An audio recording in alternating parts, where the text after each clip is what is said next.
Assalamualaikum warahmatullahi wabarakatuh. Perkenalkan, saya adalah guru sejarah kalian. Nama saya Ibu Ismalia Lubis. Kalian bisa panggil saya dengan nama Ibu Isma. Nah, pada pertemuan pertama kita hari ini, sebelum kita masuk ke materi kita, ada baiknya kita bahas dulu sedikit saja pengertian dari sejarah. Meski kalian sudah tahu kan, kata sejarah berasal dari bahasa Arab, yaitu syajarotun, yang berarti pohon. Pohon selalu berkembang seperti halnya sejarah.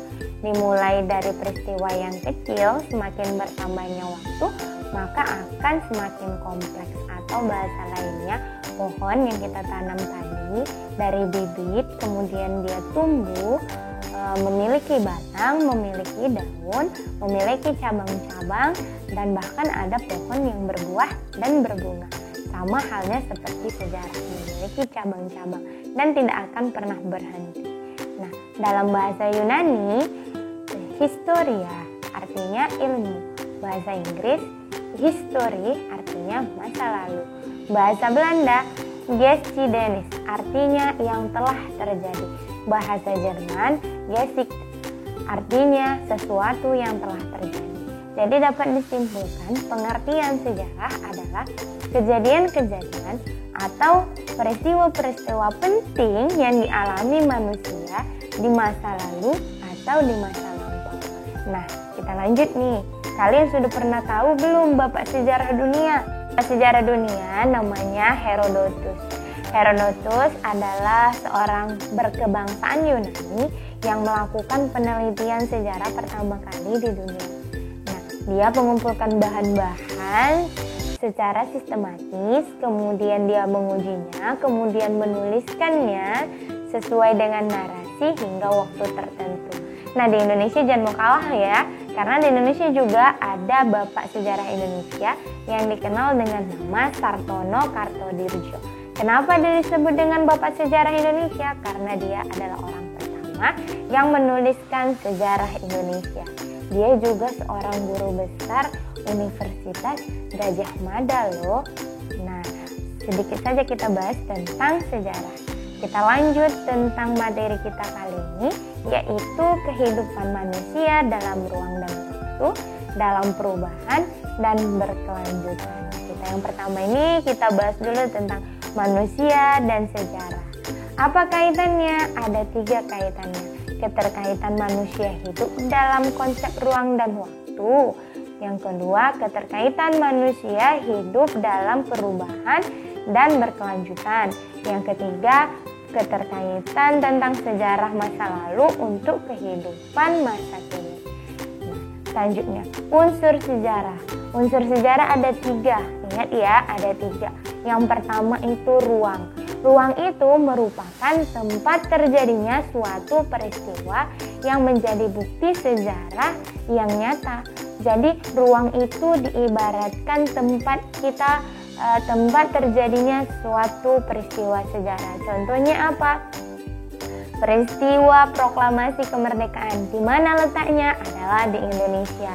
Indonesia berarti adalah ruang dari sejarah. Yang kedua ada waktu. Waktu merupakan unsur sejarah yang berkaitan dengan kapan terjadinya peristiwa sejarah serta dapat menjelaskan kronologi kajian sejarah. Kenapa seperti itu? Sejarah itu dibabaki ya. Ada sejarah Hindu-Buddha, berarti terjadi pada masa Hindu-Buddha. Ada sejarah Islam, berarti terjadi pada masa Islam, tahun berapa sampai tahun berapa. Itu adalah waktu terjadinya sejarah, peristiwa sejarah. Kemudian unsur yang ketiga yang paling penting adalah manusia. Manusia itu unsur paling penting karena dia adalah pelaku dari sejarah.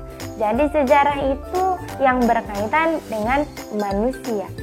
Sejarah adalah yang berkaitan dengan manusia. Oke, jadi semua berkaitan dengan manusia. Manusia adalah pelaku utama dari sejarah. Walaupun kita bisa melihat ada loh sejarah dinosaurus Bu, ada loh sejarah hewan Bu, tapi yang menuliskan semua adalah manusia. Oke, sampai di situ paham? Kemudian kita lanjut. Ini adalah manusianya. manusia mulai dari pertama mengalami evolusi, mengalami perkembangan hingga menjadi manusia yang sekarang, yaitu pelaku sejarah. Kemudian yang kedua ada ruang. Ruangnya itu bukan berarti di Indonesia saja ya, bisa di seluruh dunia dimanapun itu. Yang penting dia berkaitan dengan manusia. Kemudian ada waktu. Waktu itu adalah kapan terjadinya peristiwa sejarah. Coba siapa yang bisa menyebutkan satu contohnya? Nah, Ibu beri contoh ya. Peristiwa proklamasi kemerdekaan Indonesia. Terjadinya di mana? Di Indonesia. Itu adalah tempatnya, ruangnya. Kemudian waktunya kapan? 17 Agustus 1945. Siapa yang melakukan proklamasi? Adalah manusia. Kemudian kita lanjut konsep garis waktu linier. Kenapa? Jadi ada kaitan ya antara waktu dulu, waktu masa kini dengan waktu yang akan datang. Waktu dulu itu kita sudah melaluinya. Misalnya contohnya kalian tuh waktu bayi, kemudian berkembang. Jadi masa kini mengalami masa di madrasah aliyah. Kalian kemudian berkembang lagi di waktu yang akan datang. Jadi waktu dapat dilihat sebagai sebuah garis lurus linier, berjalan terus dari masa lalu, masa kini, dan masa yang akan datang. Dengan demikian, sejarah manusia dapat dilihat sebagai proses perjalanan dalam sebuah garis waktu sejak zaman dahulu, zaman kini, dan zaman yang akan datang. Oke, sampai di sini dulu pertemuan kita kali ini. Ingat ya, bangsa yang besar adalah bangsa yang tidak pernah melupakan sejarah bangsanya sendiri. Assalamualaikum warahmatullahi wabarakatuh. Sampai ketemu lagi.